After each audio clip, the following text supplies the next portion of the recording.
নমস্কাৰ পুৰাখৰ এটি নতুন খণ্ডলৈ আপোনালোকক স্বাগতম আজি আমাৰ অতিথি কোন হয় নিশ্চয় থাম্বনেইল আৰু প্ৰমো দেখি অনুমান কৰিব পাৰিছে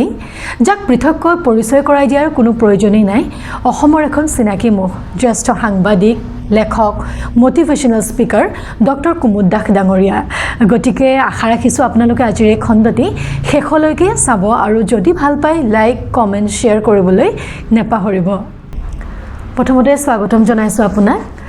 মোৰ নতুন যাত্ৰা প্ৰয়াসলৈ যথেষ্ট ব্যস্ত আপুনি তাৰ মাজতো যে আজি আমাক সময় দিছে তাৰ কাৰণে বহুত বহুত ধন্যবাদ থ্যাংক ইউ মোক ইনভাইট কৰাৰ কাৰণে আৰু আজি শিৱসাগৰত আহিলোঁ আমাৰ টিভিৰ ডিৱাই 365ৰ এটা অনুষ্ঠান কৰাৰ কাৰণে তাৰ মাজতে এটা এনেকুৱা ধৰণৰ ইণ্টাৰভিউ ভালে হ'ব আমাৰ সৌভাগ্য আচলতে যেহেতু আপুনি যথেষ্ট ব্যস্ত তাৰ পাছতে আমি আপোনাক পৃথককৈ পৰিচয় কৰাই দিয়াৰ কোনো প্ৰয়োজনেই নাই জ্যেষ্ঠ সাংবাদিক গতিকে আমি সাংবাদিকতাৰ অলপ কথা পাতি লওঁ নেকি নহ'লে চিয়'ৰ প্ৰথমতে জানিব বিচাৰিছোঁ আপোনাৰ গোটেই যাত্ৰাটো এগৰাকী সাংবাদিক হিচাপে আচলতে মই সাংবাদিক হ'ম বুলি ইমান ভবা নাছিলোঁ সাংবাদিকৰ আমি যেতিয়া মানে কলেজত পঢ়ি আছোঁ ইউনিভাৰ্চিটিত পঢ়ি আছোঁ তেতিয়া সাংবাদিক বুলি ক'লে মোৰ এনেকুৱা এটা ধাৰণা যে সাংবাদিকবিলাকে ৰাতি কাম কৰে তেতিয়া টিভি ইমান পপুলাৰ হোৱাই নাই ৰাতি কাম কৰে কোনে ৰাতি টোপনি ক্ষতি কৰি সাংবাদিক হ'ব মানে পেপাৰটো প্ৰিণ্ট ৰাতি হয় ন মোৰ এইটো মানে ধাৰণা আৰু যেতিয়া ইউনিভাৰ্চিটিত পঢ়ি আছোঁ মাছ কমৰ যিবিলাক আমাৰ লগৰ আছিলে হোষ্টেলমেট আছিলে শচীন আলফৰিদ সিহঁতক মই কওঁ বোলো এই জবটো বৰ এটা ভাল নহয় সাংবাদিকতাৰ জবটো গতিকে মই বেলেগ কিবা কৰিম আৰু তেনেকৈ আচলতে মই এক্সিডেণ্টেল সাংবাদিক আৰম্ভ কৰিছিলোঁ যেতিয়া আমি মানে মই মাষ্টাৰ ডিগ্ৰী কমপ্লিট কৰিলোঁ কেইদিনমান খালী একো নাই আমাৰ ৰঙিয়াৰ লোকেল কৰেছপণ্ডেণ্টবিলাকে বহা এটা জেগা আছে আড্ডা মাৰে আইনুল বুলি মোৰ লগৰ তাৰ এটা জেগা আছিলে তাতে চবকে লগ পাই মাজে মাজে আমাৰ তাত মইনুল হক আহমেদ দুলদা বুলি মানুহ এজন আছিলে তেওঁ অলপ এলাহ কৰে লিখিবলৈ মই লিখি দিওঁ মই নহয় কিন্তু নিউজটো মই জানো মই লিখি দিওঁ মানে তেনেকৈ লিখোঁ তাৰপিছত তেনেকৈ লিখোঁতে ইহঁতে খুব জোৰ কৰিলে দৈনিক জনভূমিৰ কৰেছপণ্ডেণ্ট হ'লোঁ তাৰপিছত এদিন বুলি এখন ওলালে সেইখনৰো এদিনৰ সংবাদ সেইখনৰো কৰেছপণ্ডেণ্ট হ'লোঁ তাৰপিছত 2007 নিউজ লাইভৰ এডভাৰটাইজমেণ্ট দিলে তেতিয়া মই চবেই কোৱা কাৰণে মই এপ্লাই কৰিলোঁ এপ্লাই কৰি নিউজ লাইভত জইন কৰিলোঁ এজ প্ৰডিউচাৰ তাৰ তেনেকৈ যাত্ৰা আৰম্ভ হ'ল 2007ৰ 15 ছেপ্টেম্বৰ আছিলে মই জইন কৰিছোঁ প্ৰথম তাৰপিছত তেনেকৈ আজি এতিয়ালৈকে আছোৱেই আৰু হয় ডক্টৰ কুমুদ দাস এই যে ডক্টৰ উপাধিটো আপোনাৰ যিটো PhD যাত্ৰা সেইটো অকণমান জনাওকচোন আচলতে মই যেতিয়া সৰু আছিলোঁ মানে যেতিয়া স্কুলত পঢ়ি আছোঁ মানে বহুতেই বিচাৰিছিল মই পঢ়াত অলপমান ভাল আছিলোঁ বহুতেই বিচাৰিছিল যে মই ডক্টৰ হ'ব লাগে ডক্টৰ মানে ডাক্তৰ MBBS ডক্টৰ হ'ব লাগে কিন্তু মোৰ মন নাছিলে মই মানে চবেই বিচৰাৰ কাৰণে অনিচ্ছা স্বত্তেও মই ছায়েন্সত এডমিশ্যন লৈছিলোঁ মানে প্লাছ 2 তাৰপিছত মই মেডিকেল এণ্ট্ৰেঞ্চ দিলোঁ অলপ কিবা নম্বৰৰ কাৰণে নাপালোঁ তাৰপিছত মই তেতিয়া কৈছিলোঁ যে মই ডাক্তৰ নহ'লোঁ কিন্তু এদিন ডক্তৰ হ'ম আৰু সেই কথাটো ফুলফিল কৰিবলৈকে মই চাকৰি কৰি মানে সাংবাদিকতা কৰি থকাৰ মাজতো মই PhDটো কৰিলোঁ আপোনাৰ টপিকটো এনেই socio' economic aspects of mobile theatre in Assam ভাল লাগিছে জানি আৰু যিহেতু সাংবাদিকৰ কথা পাতি আছোঁ আমি আজি সময়ত দেখা যায় শুনিবলৈ হয়তো অপ্ৰিয় হ'ব পাৰে আমাৰ সাংবাদিকসকলে কিন্তু যথেষ্ট গালি শপনি খাবলগীয়া পৰিস্থিতি হয় এই যে পৰিস্থিতিটো যে আহিছে কিয় আহিছে বুলি আপুনি ভাবে বাৰু এইটো প্ৰশ্ন মই বহুতবাৰ উত্তৰ দিছোঁ আজিও মই একেটাই উত্তৰ দিম সাংবাদিকবিলাকৰ এই অৱস্থাটো হোৱাৰ কাৰণে সাংবাদিকবিলাকেই দায়ী হয় মানে মানুহৰ আৰু এটা কাৰণ আছে মানুহৰ এক্সপেক্টেশ্যনটো বহুত বেছি আমি যেতিয়া কোনোবা এজন সাংবাদিকে মানুহ এজনক যেতিয়া সোধে অফ কেমেৰা কয় যে এইটো হ'ব লাগে এইটো হ'ব নালাগে আৰু অন কেমেৰা কোনো কথা ক'বলৈ নিবিচাৰে আৰু সাংবাদিক মানে এইটো নহয় যে সকলো দায়িত্ব সাংবাদিকেই ল'ব সমাজ সংস্কাৰৰ দুৰ্নীতিৰ অমুক সকলো দায়িত্ব সাংবাদিকৰ নহয় সাংবাদিক মানে এক্টিভিষ্ট নহয় সাংবাদিকতা এটা profession journalism is a profession বাকী যেনেকুৱা প্ৰফেশ্যন তেনেকুৱা প্ৰফেশ্যন ইয়াত সাংবাদিক এজনে কৰোঁ বুলি ক'লে একো কৰিব নোৱাৰে সাংবাদিক চলিবলৈ বাধ্য সেই সংশ্লিষ্ট সংস্থাটোৰ পলিচি মতে তাত পলিচি এডিটৰিয়েল পলিচি যি থাকিব মেনেজমেণ্ট পলিচি যি থাকিব সেইমতে কাম কৰিবলৈ বাধ্য মেনেজমেণ্ট পলিচি যদি প্ৰ' গভৰ্ণমেণ্ট চলিব মেনেজমেণ্ট পলিচি যদি এণ্টি গভৰ্ণমেণ্ট তেন্তে এণ্টি গভৰ্ণমেণ্ট চলিব গতিকে এনেই কুমুদ দাস বা কোনোবা কেইজনমান সাংবাদিকত ই দুখ আজিকালি এনেকুৱা হ'ল অমুক দুখন আজিকালি তেনেকুৱা গালি পাৰি লাভ নাই মেনেজমেণ্টে পলিচি লৈছে এডিটৰে পলিচি লৈছে সেইমতে কাম কৰিবলৈ বাধ্য গতিকে তাতে কেতিয়াবা এক্সপেক্টেশ্যন যেতিয়া থাকে ই এনেকুৱা কৰা হ'লে ভাল আছিলে তেতিয়া মানুহে গালিটো পাৰি দিয়ে গতিকে মানুহে এই সত্যটো জনা দৰকাৰ আজিৰ তাৰিখত যিকোনো পেপাৰ যিকোনো মিডিয়া যিকোনো চেনেল মেনেজমেণ্ট পলিচি মতে চলে এডিটৰিয়েল পলিচি মতে চলে আৰু সাংবাদিকজনে যদি চাকৰিটো বজাই ৰাখিব লাগে সেই পলিচি মতে এক্ট কৰিবলৈ বাধ্য এই কথাটো ওলাইছে কাৰণে সুধিছোঁ যিহেতু আমি বহি আছোঁ নিৰপেক্ষ সাংবাদিকতা কিন্তু তেতিয়াহ'লে আপুনি কি ক'ব যে সঁচাকৈ নিৰপেক্ষ আমাৰ সংবাদ মাধ্যমবোৰ হয়নে নিৰপেক্ষ শব্দটোহে আছে এই পৃথিৱীত নিৰপেক্ষ বুলি কোনো বস্তুৱেই নাই মোৰ পাৰ্চনেল অপিনিয়ন কোনো নিৰপেক্ষ নাই নিৰপেক্ষ মাক বাপেকৰো যেতিয়া ল'ৰা ছোৱালী ডাঙৰ হয় কোনোবাটো অলপমান বেছি মৰম হয় ইটোৱে ফিল কৰে যে মায়েচোন বা দেউতাইচোন অমুককহে অলপমান বেছি ভাল পায় যদিও বা চেষ্টা কৰে মই কোৱা নাই কোনোবাটো কেতিয়াবা সৰুটোৰ প্ৰতি কেতিয়াবা মাজুটোৰ প্ৰতি কোনোবাটোৰ প্ৰতি অলপমান অলপ দুৰ্বলতা এটা থাকে আৰু বেচিকেলি যিটো হয় যিটো পঢ়া শুনাত অলপ দুৰ্বল হয় যিটো পঢ়া শুনাত অলপমান হেৰি হয় মানে যিটো অলপ দুৰ্বল হয় তাৰ প্ৰতি অলপ মৰমটো বেছি থাকে আয়ৈ দেখি ফিল এটা থাকে গতিকে নিৰপেক্ষতাটো মই ভাবোঁ এটা আবিধানিক শব্দ হৈ গৈছে আৰু মানুহ নিৰপেক্ষ হোৱাটো ইমান সহজ নহয় একদম সহজ নহয়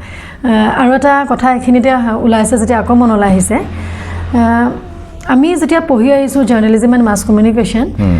তেতিয়া যেতিয়া আমি পঢ়ি ওলাওঁ সকলোৱে আমাক কয় সাংবাদিক হ'বা সেইটো এটা মানুহৰ মাইণ্ডছেট আমাৰ অসমৰ প্ৰেক্ষাপটত যদি চাওঁ তেতিয়া সকলোৱে সেই মাছ কমিউনিকেশ্যন জাৰ্নেলিজম মানে সাংবাদিক কনচেপ্টে মনত ৰাখি লৈছে কিন্তু তাৰ লগতে পাব্লিক ৰিলেশ্যনে হওক ডেভেলপমেণ্ট কমিউনিকেশ্যন ফিল্ম ষ্টাডিজ সেই কনচেপ্টটো যে আজিও অসমলৈ অহা নাই বা আমাৰ এই মাছ কমিউনিকেশ্যন জাৰ্নেলিজমৰ যিটো স্ক'প অসমত কিয় আজি আমিখিনিয়ে সদায় মানে দৌৰি ফুৰিবলগীয়া হয় এটা ভাল চাকৰিৰ কাৰণে আছে আমাৰ ধৰক আমি যিখিনি কৰি আছোঁ পাৰ্টিকুলাৰ কিছুমান জব আছে কিন্তু সেই কনচেপ্টটো আজিও কিয় অহা নাই বুলি ভাবে বাৰু মই আপোনাৰ পৰা জানিব মন গৈছে আচলতে মানে সাংবাদিকতাক পেট্ৰনাইজ কৰা মানে মানুহ আছে কিন্তু বাকীকেইটা পেট্ৰনাইজ কৰিবলৈ মানুহ নাই এতিয়া তুমি যিটো ক'লা যে মানে PR পাব্লিক ৰিলেশ্যনছ আছে তাৰপিছত ডেভেলপমেণ্টেল জাৰ্নেলিজম আছে ফিল্ম ষ্টাডিজ আছে গতিকে এইবিলাকত মানে যাৰ ইণ্টাৰেষ্ট সি নিজে নিজক উলিয়াই নিবলগীয়া হয়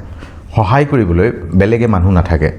কোনোবা PR এজেঞ্চি এটা খুলিছে তাত কাম কৰিবলৈ মানুহ অলপমান মানে মই কিটো ক'ব খুজিছোঁ বুজিছা চাগে মানে ফিনেন্সিয়েল ছিকিউৰিটি যদি নাথাকে মানুহে দীৰ্ঘকাল ধৰি কাম কৰি থাকিব নোৱাৰে সেইটো এটা ইছ্যু হয় আৰু মই সেইকাৰণে ভাবোঁ যে এইটো এটা লাহে লাহে বৰ্তমান গুৱাহাটীত PR এজেঞ্চিছ বহুতকেইটা আছে আৰু তেনেকৈ বহুত ল'ৰা ছোৱালী এবজৰ্বো হৈছে আৰু এতিয়া ৰিচাৰ্চ বেছ কিছুমান সংস্থা আছে অৰ্গেনাইজেশ্যন আছে সেইবিলাকৰ লগতো বহুত ল'ৰা ছোৱালী মাছ কম কৰা ল'ৰা ছোৱালী জড়িত হৈছে গতিকে মই ভাবোঁ সেইটোৰ ফালৰ পৰা এতিয়া এটা পৰিৱেশ লাহে লাহে ক্ৰিয়েট হ'বলৈ লৈছে এতিয়া TV পেপাৰেই যে জাৰ্নেলিজিম নহয়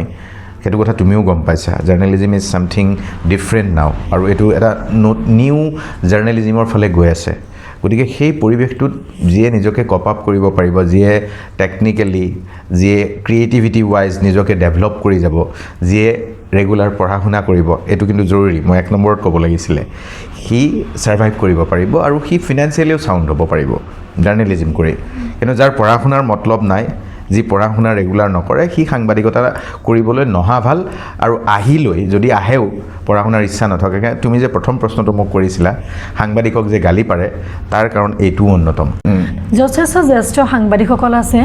তেওঁলোকৰ কিন্তু তেতিয়া মাছ কমিউনিকেশ্যন বা জাৰ্নেলিজিম সেই চেপ্টাৰটো নাথাকিলেও কিন্তু শিকিবলগীয়া অজস্ৰ আছে কিন্তু এই যে আমাৰ এতিয়া পৰ্টেলবোৰ ওলাইছে অৰ্হতা সম্পন্ন নোহোৱাকৈও কিন্তু আজিকালি ডিজিটেল পৰ্টেলত তেওঁলোকে নিজকে সাংবাদিক হিচাপে স্বীকৃতি দিয়ে বা নিজকে পৰিচয় দিব বিচাৰে য'ত তেওঁলোকে এখন স্ক্ৰিপ্টটো হয়তো মোক মানে যিসকলে চাই আছে হয়তো বেয়াও পাব পাৰে কিন্তু সত্য কথা বুলিয়ে ক'ব বিচাৰোঁ এখন স্ক্ৰিপ্টটো হয়তো তেওঁলোকে ক'ৰবাত লিখিবলৈ থমকিবলগীয়া হয় বা উচ্চাৰণ এটা কৰোঁতে হয়তো ক'ৰবাত থমকিবলগীয়া হয় সেই যিখন প্ৰতিচ্ছবি সেইখনক কি হিচাপে ল'ব পাৰি বাৰু আজিৰ সময়ত মই সেইটো অলপমান বেলেগ ধৰণে চাওঁ মানে এইটো হ'ল মানে বেড টেষ্ট আৰু গুড টেষ্টৰ কথা আছে মানে আমি যিবিলাক ভিউৱাৰ্ছ মানে ময়ো মোকে ভিউৱাৰ্ছ বুলি ধৰিছোঁ আমি যদি তেনেকুৱা ধৰণৰ চেনেল পৰ্টেল নাচাওঁ যে যিটোৰ কোৱালিটি নাই এতিয়া এনেকুৱা হয় কোৱালিটি নথকা মানুহ এটাইও এলগৰিথিমটো জানে এনেকুৱা কিছুমান পৰ্টেল আছে তুমিও চিনি পাবা ময়ো চিনি পাম তাৰ কোৱালিটি নাই বাট সি ভিউজটো আনিব জানে ভিউজটো কেনেকৈ আনিব জানে সি মানুহৰ মাইণ্ডছেটটো জানে গতিকে সেই ধৰণে কিছুমানে ছাৰ্ভাইভ কৰিছে গতিকে ইটছ অল এবাউট মানে তেওঁলোকে যদি নিজকে অলপমান ডেভেলপ কৰি লয় অলপমান যদি পঢ়া শুনা কৰি লয় মই ভাবোঁ তেওঁলোকেও কৰিব পাৰিব এনেকুৱা নহয় যে সাংবাদিকতাৰ ডিগ্ৰী থাকিবই লাগিব মই সেইটো নকওঁ কিন্তু মই যিটো প্ৰথমে ক'লোঁ যে কোনোবাই যদি সঁচাকৈ সাংবাদিক হ'ব খুজিছে বেলেগ পঢ়িব নালাগে এটলিষ্ট দিনটোত এখন পেপাৰ পঢ়কচোন কোনোবাই যদি এখন অসমীয়া এখন ইংৰাজী পেপাৰ পঢ়ে পেপাৰ ঘৰত লোৱা নাই আজিকালি চব পেপাৰৰে চাৰ্কুলেশ্যন আছে ইণ্টাৰনেটত এখন পেপাৰ যদি ডেইলি পঢ়ে মই পঢ়া শুনা কৰা কথাটো সেইটোৱেই কৈছোঁ আমি টিভি বা পেপাৰত পেপাৰ নহয় টিভি বা ডিজিটেল মিডিয়াত আমি চব নিউজ নিদিওঁ কিন্তু পেপাৰত যে ভেৰাইটিজ অফ মানে নিউজ থাকে বিভিন্ন ছাবজেক্ট মেটাৰত নিউজ থাকে সেইটো যদি ৰেগুলাৰ পঢ়ে মই সেইটোৱে পঢ়া শুনা বুলি কৈছোঁ আমাৰতো টিভিত কাম কৰা বহুত ল'ৰা ছোৱালীয়ে একদম সঁচা কথাটো কৈছোঁ বহুত ল'ৰা ছোৱালীয়ে নিজৰ টিভিটোৱে নাচায় নিজৰ নিউজটোৱে নাচায় গতিকে এই ধৰণৰ যদি জাৰ্নেলিজিম হয় তেতিয়া মানুহে গালি পাৰিবই হয় যিহেতু ডিজিটেল মাধ্যমৰ কথা কৈছে আপুনি যথেষ্ট আমি দেখিয়ে থাকোঁ মোবাইলটো খুলিলে হয়তো আপোনাৰ এটা মটিভেশ্যনেল কথা আমি দেখিবলৈ পাওঁ তাৰ ইমান এক্টিভ হৈ থাকে তাৰ মাজতো আপুনি এখন কিতাপ লিখি উলিয়াইছে যথেষ্ট সমাদৰ লাভ কৰিছে সেই চিন্তাধাৰাটো কেনেকৈ আহিলে মনলৈ যে এখন আপুনিতো হয়তো ডিজিটেল মাধ্যমতো সেই বাৰ্তাখিনি দি থাকিব পাৰিলেহেঁতেন সেই চিন্তাটো যে মনলৈ আহিলে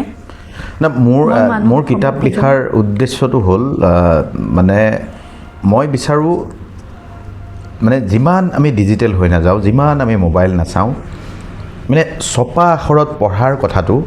বহুত সুদূৰ প্ৰসাৰী মানে আমাৰ এতিয়া আমি মোবাইল চাওঁ মানে মই চাইণ্টিফিক কথাটো কৈছোঁ ইটছ ৰিলেটেড টু হৰম'নছ মানে আমি যেতিয়া মোবাইলত ৰীল এটা চাওঁ ৰীল এটা চোৱাৰ লগে লগে আমাৰ মগজুত ডপামিন ৰিলিজ হয় অলপমান আমি ৰিৱাৰ্ড ফিল কৰোঁ সুখানুভূতি এটা পাওঁ তাৰপিছত সেই সুখানুভূতিটো পোৱাৰ কাৰণে আমি ৰীল স্ক্ৰল কৰি থাকোঁ এইটোত আমি এটা প্লেজাৰ পালোঁ অলপমান ৰিৱাৰ্ড পালোঁ ডপামিন অলপ ওলাল হেপী হৰম'ন ৰিলিজ হোৱাৰ কথা কৈছোঁ কিন্তু কিতাপে যিটো মানে দিয়ে মানুহক যিটো এটা স্তৰলৈ লৈ যায় সেই স্তৰটো সুদূৰ প্ৰসাৰী বহুত দিনলৈ থাকি যায় কিতাপ পঢ়িলে মানুহ ধুনীয়া হয় মই আগতেও কৈছোঁ কিতাপ পঢ়িলে মানুহৰ জীৱনবোধ জীৱনৰ যিটো জীৱন সম্পৰ্কে যিটো ধাৰণা উন্নত হয় কিতাপ যাৰ ল'ৰা ছোৱালীয়ে পঢ়ে যাৰ মাক বাপেকে পঢ়ে তাৰ ল'ৰা ছোৱালীয়ে অন্তত বাপেক মাকক বুঢ়া বয়সত ঘৰত এৰি থৈ নাযায় কিতাপ পঢ়িলে মানুহৰ সংস্কাৰ মানুহৰ মনস্তত্ব ঠিকে থাকে কিতাপ পঢ়িলে মানুহৰ ডিপ্ৰেশ্যন কমে কিতাপ পঢ়িলে মানুহে এই অযথা যে মানুহক মানে মনটো যে অশান্ত হৈ থাকে মনটোক যে কণ্ট্ৰল কৰিব নোৱাৰে সেই কণ্ট্ৰল কৰিব নোৱাৰা অৱস্থাটো কিতাপে লৈ আহে আৰু আটাইতকৈ ভাল কথা কিতাপ যদি কোনোবাই পঢ়ে কিতাপ পঢ়াৰ ফলত তেওঁৰ দিনটো মানে বেলেগ ধৰণে পাৰ হয় মানে মানুহে যিটো কয় যে মোৰ এনেই মনটো বেয়া লাগি থাকে সেই এনেই মনটো বেয়া লগা আৰম্ভ হোৱাৰ পূৰ্বে কিতাপ যদি কোনোবাই হাতত তুলি লৈছে তেনেহ'লে জীৱনত তাৰ সেই ডিপ্ৰেছিভ ষ্টেট অফ মাইণ্ডটো কেতিয়াও নাহে মই আপোনাক সুধিম বুলি ভাবিছিলোঁৱে এইখিনিতে যে আজিকালি আমি সঘনাই শুনি থাকোঁ ডিপ্ৰেশ্যন হতাশা এনজাইটি সেই বস্তুখিনিৰ পৰা আঁতৰি থাকিবলৈ হ'লে মানুহে কেনেধৰণে ছাৰ্ভাইভ কৰিব লাগে আচলতে মানে সাধাৰণতে এতিয়া আমি ৱৰ্ক লোড আছে আমি মানে ৱৰ্কিং এনভাইৰনমেণ্টতো ইমান আমি এটা টক্সিক হৈ যায় কেতিয়াবা ফেমিলি ইছ্যুজখিনিও থাকে মানে সৰু সৰু কথাতে আমি বহুত ভাগৰি পৰোঁ আজিকালি হয়তো মই নাজানো আগৰ দিনত এইখিনি বস্তু মানুহে ফেচ কৰিছিলে নাই কিন্তু আমাৰ যিটো জেনেৰেশ্যন আমি নিজে হয়তো বহুত ষ্ট্ৰেছ লৈছোঁ মানে এনজাইটি হৈ গৈছে সেই বস্তুখিনি যে আহিছে হয়তো আপোনাৰ পৰা শুনিলে আমাৰ দৰ্শকসকল লগতকৈ ময়ো হয়তো অকণমান ক'ৰবাত ভাল লাগিব নেকি ৰিলত চলাকে কমনে একদম ভাল পাম যদি ৰিলত চলাকে হয় নাই একচুৱেলি আমাৰ মাইণ্ডটো বহুত কমপ্লেক্স আমাৰ মনটো মানে তোমাক মই এটা কুৱেশ্যন কৰোঁ আমি যেতিয়া কিবা এটা বস্তু আমি খুব ডিপলি চিন্তা কৰোঁ নহয় যে মোৰতো ভয় লাগে তেতিয়াহ'লে ভয় লাগি যাব যদি উৰুৱাই দিওঁ তেতিয়াহ'লে চিল মানে আমাৰ মনটো তেনেকুৱা আমি মানে এইটো হ'ল আমাৰ মনস্তত্বটো কেনেকুৱা জানা আমি যেতিয়া কিবা এটা ভয়ৰ ভাৱ লৈ থাকিম মনত যেতিয়া এটা চিন্তা লৈ থাকিম সেই চিন্তাটো সঁচাকৈ হ'ব এইটো এটা থিয়ৰী আৰু আমাৰ যিবিলাক মানুহৰ এতিয়া হতাশা আছে এংজাইটি আছে ডিপ্ৰেশ্যন আছে সেই মানুহখিনিয়ে এটা ছিগনেল পায় খুব বেছি হতাশ হোৱাৰ পূৰ্বে মানে এটা পৰ্যায় পোৱাৰ পিছত তাক আৰু ঘূৰাই অনা অকণমান দিগদাৰ হয় ভগৱান শ্ৰীকৃষ্ণই কি কৈছে জানা মনটো যে অতিকে চঞ্চল দুৰ্দমনীয় তাত কোনো সন্দেহ নাই এইটো ভাগৱত গীতাৰ শ্লোক কিন্তু পুনঃ অভ্যাসৰ দ্বাৰা চঞ্চল মনটোকো স্থিৰ কৰিব পাৰি আমাৰ যে এই ষ্টেজ ডিপ্ৰেশ্যন হতাশা ভয় উদ্বেগ সকলোৰে মূলতে আমাৰ মাইণ্ডটো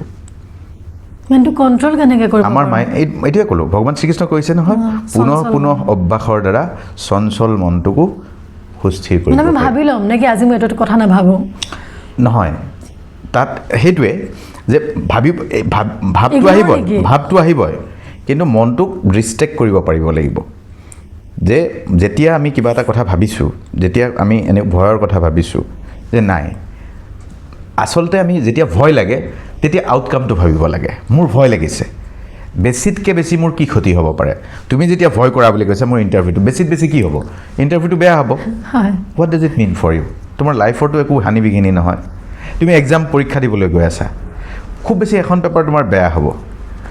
এটা এক্সামত তুমি অলপমান কম নম্বৰ পালা মানে এক্সামত কি কৰে এক্সামততো আমাৰ বুদ্ধিমত্তাৰ পৰীক্ষা নহয় এক্সামত আমাৰ মেমৰি পৰীক্ষা হয় তুমি কিমান মুখস্থ ৰাখিব পাৰা মইতো এই এক্সাম ছিষ্টেমটোৱে বকৱাছ বুলি কওঁ মই কিমান মানে মেমৰাইজ কৰিব পাৰিছোঁ সেইটোৰ পৰীক্ষা লয় পৰীক্ষকবিলাকে কিন্তু মোৰ ইণ্টেলেকচুৱেল কেপাচিটি কিমান তাৰ পৰীক্ষা নহয় মই ভাবোঁ এইটো কথা মই কৈছোঁ মই মাজে মাজে কৈয়ে থাকোঁ এই এক্সাম ছিষ্টেমত ৰিফৰ্মছ অনাৰ বহুত প্ৰয়োজন আছে হয়নে নহয় তুমি এতিয়ালৈকে যিমান পৰীক্ষা দিলা তুমি কিমান মনত ৰাখিব পাৰিছা তাৰ কেপাচিটিৰ পৰীক্ষাটোৰ কাৰণে আমি পঢ়ি যাওঁ আৰু সিমানতে আমাৰ ষ্টপ হয় হয়তো কিছুমান বস্তু আমাৰ মনত থাকে কেতিয়াবালে থাকে বিশেষকৈ আমাৰ ছেমিষ্টাৰ মানে মই ইভালুৱেশ্যন প্ৰচেছটোৰ কথা কৈছোঁ ছাত্ৰ এজন কিমান মানে ভাল ছাত্ৰ কিমান মেৰিটিয়াছ ছাত্ৰ সেইটো এটা এক্সামে নিৰ্ণয় কৰিব নোৱাৰে মই সেইটো কথা কৈছোঁ আৰু এইখিনি কথা ওলালে যেতিয়া সুধিছোঁ আমি যেতিয়া বহুত হতাশাত ভুগোঁ দুখ লাগে সৰু সৰু বস্তুবোৰতে আমাৰ দুখ লাগে সেই সময়ত আমি নিজকে কেনেকৈ সামৰি ৰাখিব লাগে দুখ পেইন এইটো অকল এজন মানুহৰ নহয় ভগৱানে মানুহক পেইন দিছে মানে এই পেইনৰ মাজত নিজৰ শক্তি চিনিবলৈ দিছে এই যে দুখ লাগে এই যে কিবা এটা আমি পোৱা নাই এইটো means this is not your time you will have to wait for that time when God will allow তুমি কিবা এটা পোৱা নাই এই মুহূৰ্তত যিটো পোৱা নাই কাৰণে তোমাৰ দুখ লাগি আছে that means this plan is not for you God might have something bigger than your thinking গতিকে ভগৱানে তোমাৰ কাৰণে ইয়াতকৈও বহুত বেছি কিবা ডাঙৰ এটা ভাবি থৈছে আৰু সেইটো পোৱাৰ আগতে কি হয় আমি ডিপ্ৰেছ হৈ যাওঁ আমি হতাশ হৈ যাওঁ আমি দুখত ভাগি পৰোঁ এই বস্তুটো এক্সপেক্টেশ্যনৰ লগত ৰিলেট কৰিব পাৰি নেকি সেইটোৱেতো আটাইতকৈ বেছি বেয়া কাম কৰা ফলৰ আশা নকৰিবা ভগৱান শ্ৰীকৃষ্ণই কৈছে কৰ্মণ্যে বাধিকাৰস্তে মা ফলেষু কদাচন সেইটো কিয় কৈছে তুমি কাম কৰিবা কিন্তু ফলো নাপাবা ক'ৰবাত কিবা ভুল আছে কিন্তু ভুল নাই ভগৱানে কি কৈছে ভগৱান শ্ৰীকৃষ্ণই কি কৈছে যে তুমি কাম কৰা ফলৰ আশা নকৰিবা এই যে তুমি এক্সামটো দিলা এক্সামটো দিয়াৰ পিছত তোমাৰ ৰিজাল্টটো কেনেকুৱা হ'ব সেইটো তোমাৰ হাতত নাই গতিকে সেইটোক লৈ যদি তুমি এংজাইটি লোৱা ষ্ট্ৰেছ লোৱা ফলাফলটো তুমি পাবাই কাম কৰা ফলৰ আশা নকৰিবা ফলটো ভগৱানে দিব সেই বুলি ভাবি যদি তুমি নপঢ়াকৈ থাকা সেইটো তোমাৰ প্ৰব্লেম তেতিয়াহ'লে আমি জীৱনত আমি সফল হ'লোঁ বুলি তেতিয়াহ'লে আমি কেনেকৈ ভাবিম মানে সফলতা আমি তোমাৰ কাৰণে you tell me one thing তোমাৰ কাৰণে সফলতা কি মোৰ কাৰণে মোৰ যিখিনি ড্ৰিম সেইখিনি যদি মই কেনেবাকৈ তাত উপনীত হ'ব পাৰোঁ তেতিয়াহ'লে ক'ৰবাত চাগে ভাবিম মই সফল হৈছোঁ বুলি কিন্তু মই যদি কওঁ যে সব মানুহ পৃথিৱীত অহাৰ কিবা নহয় কিবা উদ্দেশ্য থাকে সবৰে কিবা এটা দায়িত্ব দি ভগৱানে পঠিয়াইছে তোমাকো কিবা এটা দায়িত্ব দি পঠিয়াইছে যদি ভগৱান বিশ্বাস কৰা মই ভগৱান বিশ্বাস নকৰা মানুহসকলৰ কথা কোৱা নাই তুমি যদি ভগৱান বিশ্বাস কৰা ভগৱানে তোমাকো ইয়াত কিবা এটা উদ্দেশ্য পূৰণৰ বাবে পঠিয়াইছে আৰু সেই উদ্দেশ্যটোৰ মাজত তুমি নিজাকৈ কেইবাটাও ড্ৰিম বনাই ল'লা তোমাৰ নিজা নিজা এনেকুৱা ড্ৰিম মই অমুক কৰিম তমুক কৰিম কিন্তু এইফালে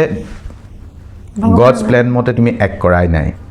গতিকে তুমি ড্ৰিমত উপনীত হ'ব পৰা নাই সেইটো কৰিবলৈ হ'লে মই ভাবোঁ যে প্ৰত্যেক বস্তুৰে প্ৰত্যেকটো প্ৰাপ্তিৰে এটা নিৰ্দিষ্ট সময় আছে তুমি যিটো বিচাৰিছা সেইটো নাপাব পাৰা কিন্তু তুমি নিবিচৰাকৈ যিমানবোৰ পাইছা যিমানবোৰ ভগৱানে দিছে সেইখিনি কিন্তু আমি নাভাবোঁ আৰু সেইখিনি নাভাবোঁ কাৰণেই আমি দুখত থাকোঁ আমি হতাশাত থাকোঁ আৰু এইটো কথা দুখত থকা মানুহবিলাকে মনত ৰখা ভাল এই পৃথিৱীত এনেকুৱা কোনো দুখ যন্ত্ৰণা নাই এই পৃথিৱীত এনেকুৱা কোনো কষ্ট নাই এই পৃথিৱীত এনেকুৱা কোনো পৰিস্থিতি নাই যি পৰিস্থিতিত তুমি প্ৰথম ভুগিছা তুমি প্ৰথম পাইছা তোমাৰ পূৰ্বে এনেকুৱা পৰিস্থিতি শত সহস্ৰ লক্ষজনে সন্মুখীন হৈছে আৰু সন্মুখীন হৈ তাক হেলাৰঙে অতিক্ৰম কৰি জীৱনৰ লক্ষ্য উদ্দেশ্যত উপনীত হৈছে জীৱন জিনিছে গতিকে আজি যিসকলে এই অনুষ্ঠান চাই আছে প্ৰয়াসত মই সেইসকলক কৈছোঁ তেওঁলোকে যদি ভাবে যে মোৰেই সীমাহীন যন্ত্ৰণা মোকেই ভগৱানে কষ্ট দিছে ভগৱানক যিসকলে গালি পাৰি আছে তেওঁলোকক কৈছোঁ তেওঁলোকৰ দৰে জীৱন পাবলৈ বহুতে ভগৱানক প্ৰাৰ্থনা কৰি আছে হে ভগৱান মোক অমুকৰ নিচিনা জীৱন দিয়া আমি তাৰ পিছতো কি কৰোঁ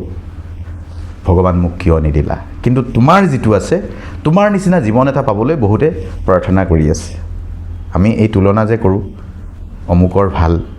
অমুকৰ বহুত ধুনীয়া ঘৰ আছে মোৰ নাই তোমাৰ ঘৰটোহে নাই তাতকৈ বহুত বেছি কিবা কিবি তোমাৰ ঘৰটো সৰু হ'ব পাৰে কিন্তু তাৰ তোমাৰ সুখ শান্তি মা দেউতা সকলো মিলিজুলি আছা নহয় সেইটোৱেই জীৱন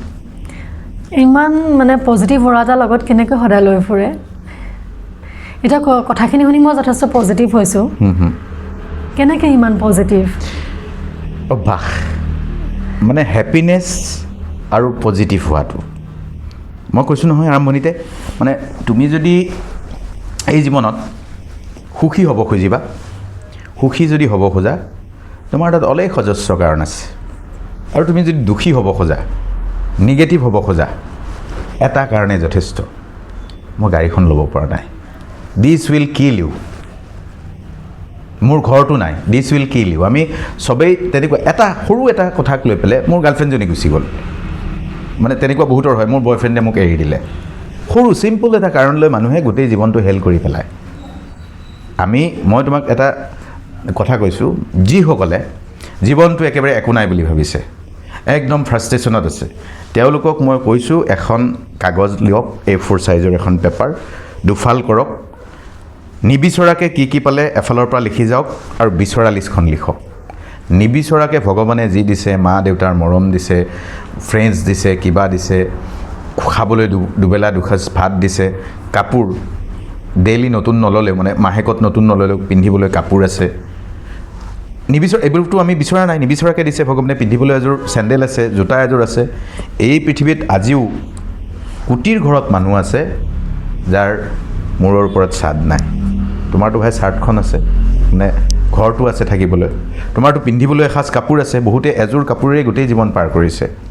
মানে মই ৰাস্তাত থকা মানুহবিলাকৰ কথা কৈছোঁ কিমান অঘৰী মানুহ আছে ষ্টেটিষ্টিক্স উলিয়ালে বহুত হ'ব কিন্তু আমি যদি কাগজ এখনত লৈ হিচাপ কৰি চাওঁ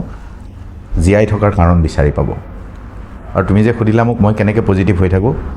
it's my habit whatever the situation is I know মই ইয়াত জীৱন মানে কটাবলৈ অহা নাই মই জীৱন ইয়াত চিম্পলি কৰিবলৈ অহা নাই মই জীৱন উপভোগ কৰিবলৈ আহিছোঁ আৰু মই ইহজনম পৰজনম সেইটো মই দেখা নাই আৰু এইটো জীৱন মই পাইছোঁ এইটো জীৱন প্ৰত্যেকটো মুহূৰ্ত প্ৰত্যেকটো দিন I will be happy this is my motto মই প্ৰত্যেকটো মুমেণ্টত হেপী হ'ম আৰু ভগৱানে বহুতেই ভাবে যে ভগৱানে দুৱাৰ বন্ধ কৰি দিছে দুৱাৰ বন্ধ কৰিছে মানে ভগৱানে কিবা এটা দিয়া নাই মানে তোমাক ৰখাইছে দুৱাৰখন খুলি সেইফালে ওলাই গ'লেই তোমাৰ কিবা এটা বিপদ আছে গতিকে মানুহ এজন ৰৈ যোৱা মানে শেষ নহয় প্ৰিপাৰেশ্যন এই ৰৈ যোৱা সময়খিনিত মানুহে নিজকে প্ৰিপেয়াৰ কৰিব পাৰিব লাগিব ধুনীয়াকৈ কৈছে কথাখিনি আৰু শুনো শুনো লাগিছে কিন্তু আপুনি যথেষ্ট আজি ভাগৰুৱা হৈ আহিছে ঘূৰি ফুৰিছে আপুনি হেৰি কামত একেবাৰে শেষৰ ফালে আহিছোঁ আমি আমাৰ যিসকল মানে মাছ কমিউনিকেশ্যন জাৰ্নেলিজিম পঢ়িছে আপুনি যিহেতু এই বৃত্তিটোৰ লগত বিশেষভাৱে জড়িত সেইবাবে সুধিছোঁ সেই যিসকলে সাংবাদিক হ'ম বুলি আহিছে এই ফিল্ডখনত নামিম বুলি ভাবিছে সেইসকলক আপুনি কি উপদেশ দিব বিচাৰে মই সেইটো আগতে অলপমান ক'লোৱেই যে পঢ়াৰ বাহিৰে বিকল্প নাই আৰু মানুহে যে পঢ়িবলৈ অনীহা কৰে এই পঢ়াটো কেতিয়াও অথলে নাযায় কিবা নহয় কিবা প্ৰকাৰে কামত দিয়ে পঢ়া বুলিয়ে নহয় তুমি যদি কিবা এটা মুমেণ্ট ক'ৰবাত দিছা সেই মুমেণ্টটোৱে তোমাক হেল্প কৰিব আজি মই যে এই কথাখিনি ক'ব পাৰিছোঁ মই কলেজত থাকোঁতে মই ডিবেট কৰিছিলোঁ আকস্মিক বক্তৃতা প্ৰতিযোগিতাত ভাগ লৈছিলোঁ সেইবোৰে এই যে কথা কোৱাৰ আৰু আমি মানে কথা কওঁতে কি হয় মানুহে কিয় শুনিব নোখোজে আমি বৰ কৰোঁ কোনোবাই যদি শুনিব খোজা নাই তাক কোৱাৰ প্ৰয়োজন নাই কিন্তু ৱে অফ এক্সপ্ৰেছন মানুহে কেনেকৈ গ্ৰহণ কৰিব মই যদি নিজে শুনি কথাখিনি ভাল লগা নাই তাৰমানে বেলেগৰটো ভাল নালাগিব ন আমাৰ ডিষ্ট্ৰেকশ্যন বহুত মানুহৰ সমস্যা বহুত মোৰেই কথা শুনি থাকিব তেনেকুৱা কোনো কথা নাই কিন্তু যিসকলে সাংবাদিকতা কৰিব খোজে তেওঁলোকে গান গোৱা মানুহে যেনেকৈ দৈনিক ৰেৱাজ কৰে অধিবক্তাই যেনেকৈ ডেইলি পঢ়ে মানে BNS কি হৈছে BNNSত কি আছে চিকিৎসকে যেনেকৈ নতুন নতুন মেডিচিন আপডেট হৈ আহিছে যেনেকৈ ডেইলি পঢ়ে সাংবাদিকেতো সকলোকে প্ৰশ্ন সোধে মহাকাশ বিজ্ঞানীকো প্ৰশ্ন সোধে ডক্টৰকো প্ৰশ্ন সোধে উকিলকো প্ৰশ্ন সোধে গতিকে বেছিক মিনিমাম নলেজখিনিতো সাংবাদিকৰ থাকিব লাগিব যিহেতু সকলোকে প্ৰশ্ন কৰিব পাৰে সকলোকে প্ৰশ্ন কৰিবলৈ যায় গায়ককো প্ৰশ্ন কৰে এক্টৰকো প্ৰশ্ন কৰে চিকিৎসককো প্ৰশ্ন কৰে সব প্ৰফেশ্যনৰ মানুহক প্ৰশ্ন কৰে গতিকে তেওঁ বেছিক বস্তুটো জানিব লাগিব আৰু সেইকাৰণে পঢ়িব লাগিব আৰু যিসকলে পঢ়িছে মই ভাবোঁ চাকৰি এটা নাপাব পাৰে কিন্তু জীৱনত ছাৰ্ভাইভ কৰিব পাৰিব হয় আৰু একেবাৰে শেষৰ ফালে আহিছোঁ প্ৰয়াসৰ তৰফৰ পৰা মানে আপুনি প্ৰয়াসলৈ কিবা এটা বাৰ্তা যদি দিয়ে প্ৰয়াস নামটো বৰ ধুনীয়া আৰু মানুহৰ প্ৰয়াস থাকিব লাগে আৰু প্ৰয়াস কৰোঁতে কনচিষ্টেঞ্চি থাকিব লাগে আমি যেতিয়া কিবা এটা কাম কৰোঁ মই এইটোতো মটিভেশ্যনেই কৈছোঁ আমি যেতিয়া কিবা এটা কাম কৰোঁ কিবা এটা কাম ষ্টাৰ্ট কৰোঁ তেতিয়া কি হয় জানা আমি যেতিয়া লক্ষ্যত উপনীত হ'ব ধৰোঁ তাৰ 2 ইঞ্চিমান আগতেই কামটো বাদ দি পেলাওঁ বহুত মানুহ আছে আৰু অলপমান ধৈৰ্য ধৰা হ'লে সি বিচৰাটো পাই গ'লহেঁতেন কিন্তু আমি হতাশ হৈ যাওঁ গৈ গৈ গৈ গৈ ইমানখিনি আছে বহুত ওপৰৰ পৰা উঠি আহিলোঁ জখলাডালত আৰু দুডাল আছিলে মাৰি সেই দুডালতে আমি বাদ দি দিওঁ গতিকে প্ৰয়াস যিসকলে কৰে তেওঁলোকক কৈছোঁ প্ৰয়াসত ধাৰাবাহিকতা লাগিব কনচিষ্টেঞ্চি থাকিব লাগিব এনেকুৱা নহয় যে সদায় কৰিব লাগিব মানে মই এটা কথা আগতেও কৈছোঁ কাৰোবাক কৈছোঁ মানে ধাৰাবাহিকতা মানে তোমাৰ আজি একেৰাহে দ্বিতীয়টো মিছ কৰিব নালাগে তুমি আজি মিছ কৰিলা এক্সাৰচাইজ কৰি আছা কালিও যদি মিছ কৰিলা তাৰমানে এসপ্তাহ মিছ হৈ যাব একেৰাহে দুদিন কেতিয়াও মিছ কৰিব নালাগে আজি মিছ কৰিছা তেনেকৈ কালি কৰিব লাগিব ভিডিঅ' দিয়াৰ ক্ষেত্ৰতো এইটো সত্য হয় বহুত ধন্যবাদ জ্ঞাপন কৰিছোঁ পুনৰ কৈছোঁ যথেষ্ট ব্যস্ত আপুনি তাৰ মাজতো যে আজি আমাৰ প্ৰয়াসক সময় দিছে বহুত বহুত ধন্যবাদ আকৌ কেতিয়াবা এনেকৈ আমি প্ৰয়াসৰ অতিথি হৈ মানে অতিথি হিচাপে আপোনাক মাতিম আহিব বুলি আশা ৰাখিছোঁ আৰু প্ৰয়াসৰ যিসকল দৰ্শকে এই ইণ্টাৰভিউটো চালে শেষলৈকে তেখেতসকলক কৈছোঁ পেজটোক অলপ মৰম কৰি দিয়ক, ছাবস্ক্ৰাইব কৰি দিয়ক, ফ'ল' কৰি দিয়ক আৰু ভাল প্ৰয়াস হওক সকলোৰে কাৰণে ইয়াকে আশা কৰিছোঁ। নমস্কাৰ। ধন্যবাদ।